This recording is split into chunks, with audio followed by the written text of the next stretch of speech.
You know, for me, I just can't help but feel like this is better for me than for anybody else out there.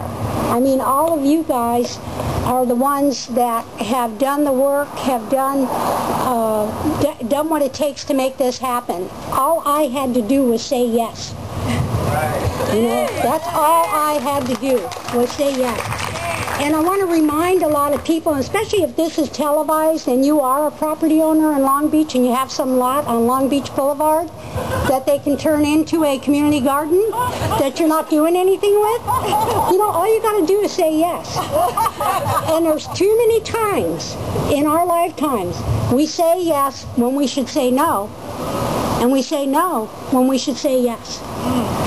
And you know, this was an opportunity that I grabbed to say yes. I had a lot of lawyers and the people telling me who I shouldn't be doing this, but you know what? Why not? Why not? There is no better program in this city than the Neighborhood Leadership Program.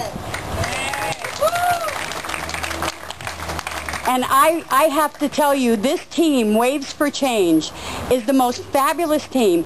They have actually leveraged $70,000 against that $1,000. This didn't come from the RDA budget. This came from CPAC budget. I also want to thank the collaboration with the redevelopment agency. They fixed the fences for us. They had this gate put in the front. And all the city services that are here have been so supportive. I want to specifically thank Congresswoman Laura Richardson for making time in her day to come out here. I know your heart is in the 6th District, and I appreciate it. I also want to thank all the other council people, especially Dee Andrews and Tonya Reyes-Uranga.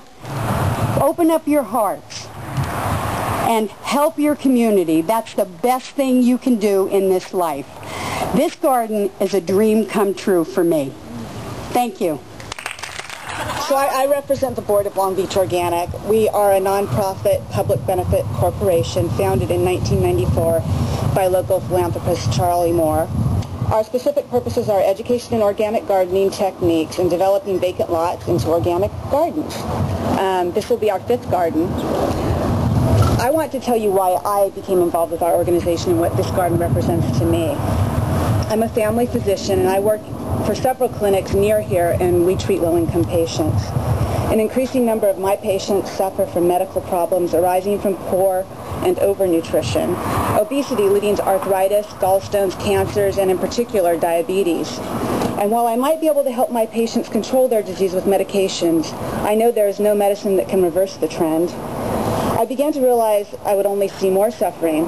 Diabetes is the leading cause of blindness, kidney failure requiring dialysis, and is a major factor in heart disease.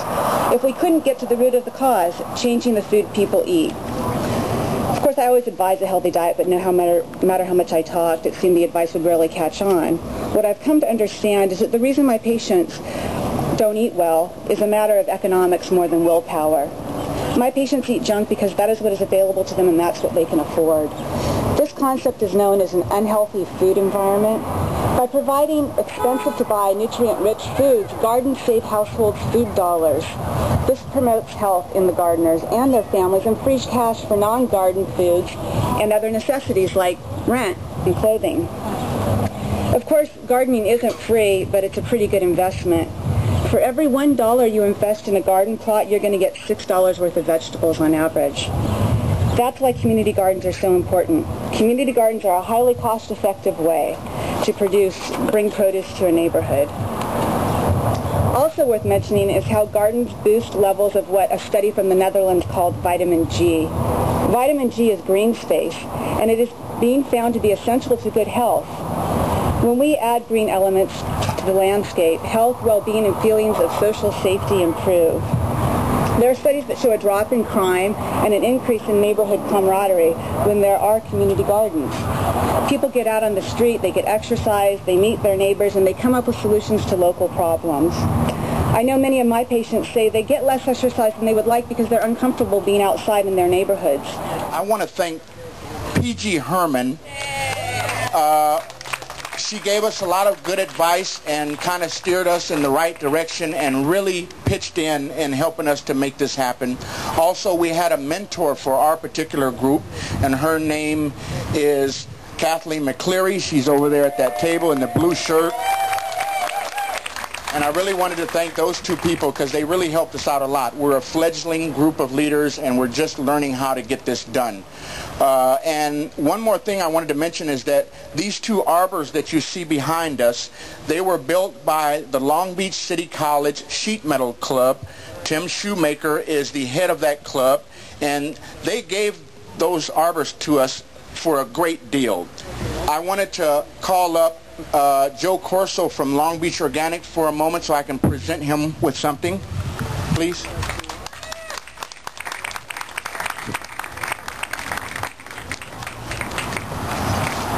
This is basically a pledge certificate, and it's going to be on a nice rock, all right?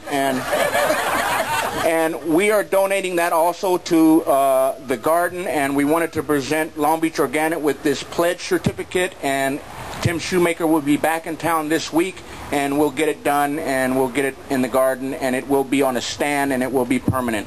And we wanted to say thanks to Long Beach Organic for helping this happen. Without them and the owner, it wouldn't have happened. Thank you.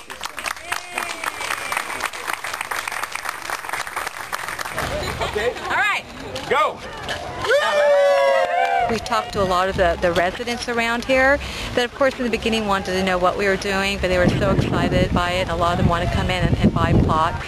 And I think it's like a domino effect. I think once people start improving in an area and remove blight, then they're more likely to work on their own areas and their own homes and try to keep a graffiti clean and try to work also as a partnership.